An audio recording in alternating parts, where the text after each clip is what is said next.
Oh, yeah.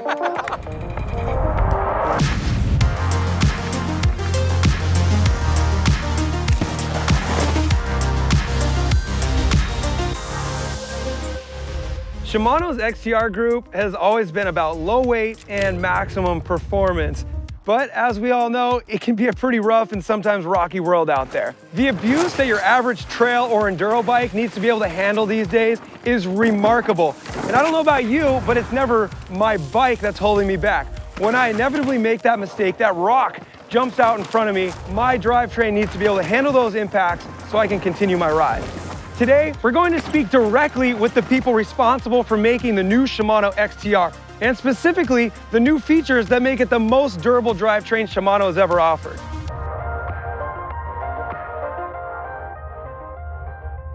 You're gonna smash one of these things into a rock. Which one is gonna stay in the ring for another round? Computers, brains, and air-conditioned offices are one thing. But proving these concepts out on the rigors of the trail is really the only place you can separate the weak from the robust. The Shimano Skunk team is the living embodiment of trail testing.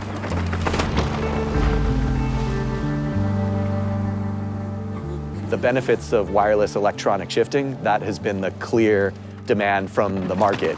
And at the same time, having a derailleur that can take a hit and survive it. How in the world did it survive that? We're gonna see the wedge shape of the derailleur. Basically, as you go by the rock, it's gonna push the derailleur inboard.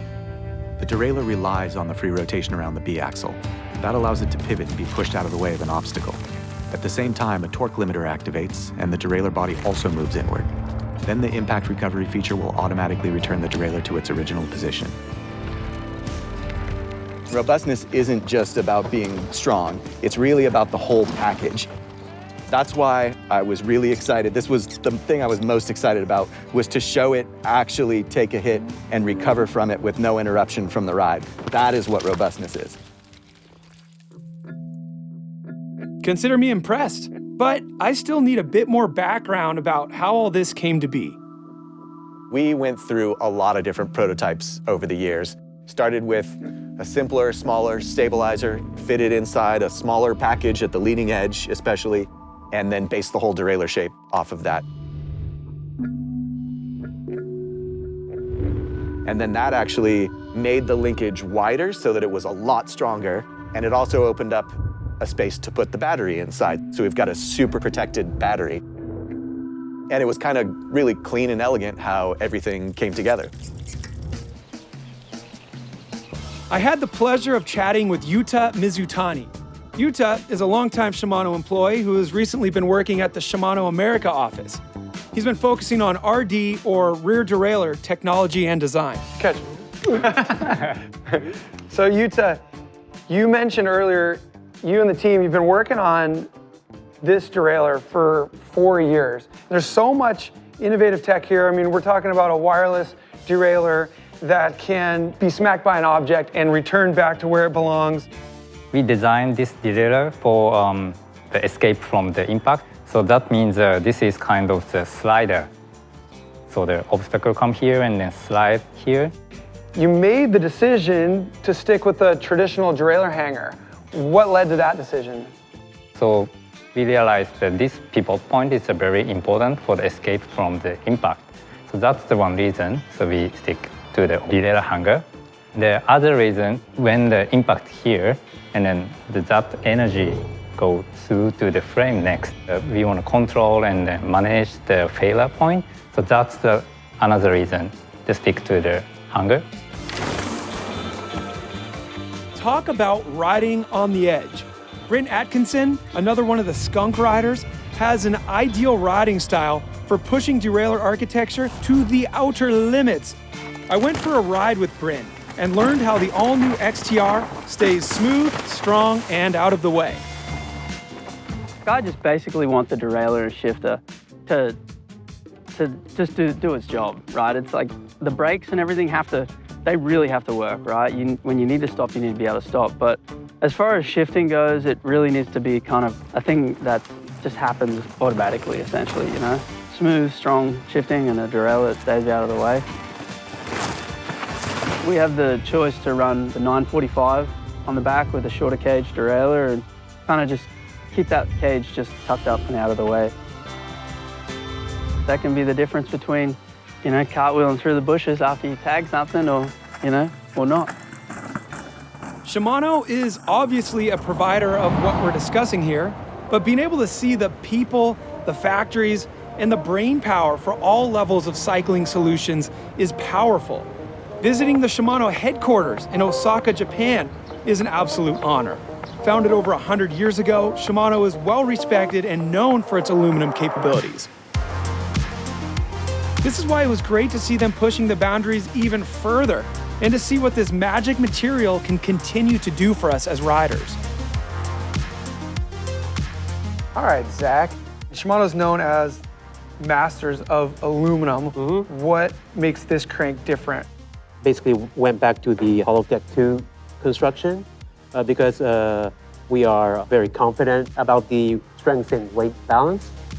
We made the spindle wall thicker for enduro crank. Cross-country crank stays the same, but for enduro, we wanted to make it burlier. We also have our first machined aluminum chainring. So let's say right foot forward, then you get impact here, so we have more material here, but on the backside, there's less material. Kind of a way to save some weight, but not really compromise it. Building for elite racers informs how the products hold up for the rest of us. Getting Richie's perspective and his unique demands really helps me understand the levels that Shimano goes to in order to make this all-new XTR drivetrain endure even the most demanding racers.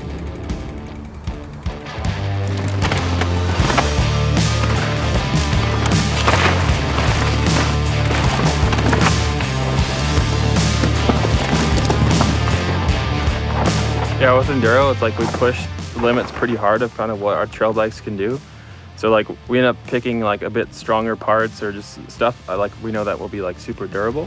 With the new XTR, like yeah, I can kind of see with, you know, the cranks, the derailleur, and the brakes, everything's a little bit stronger. When you're building your bike, what is the part that you need to be the strongest to give you the confidence to just smash and be able to ride the line that you see as the fastest? I mean, I guess for me, it's always like the contact points. So handlebars, grips, pedals, cranks, and stuff like that. Just like, you know, the points that you're on and you can feel it kind of the most through the bike. And it's been great. Like we've talked to some of the engineers in Shimano and we've worked with a couple things and kind of some things I was thinking about with the cranks and they've listened to that. So now we got like a almost a Saint-like strength crank on our enduro bike. So that's pretty cool.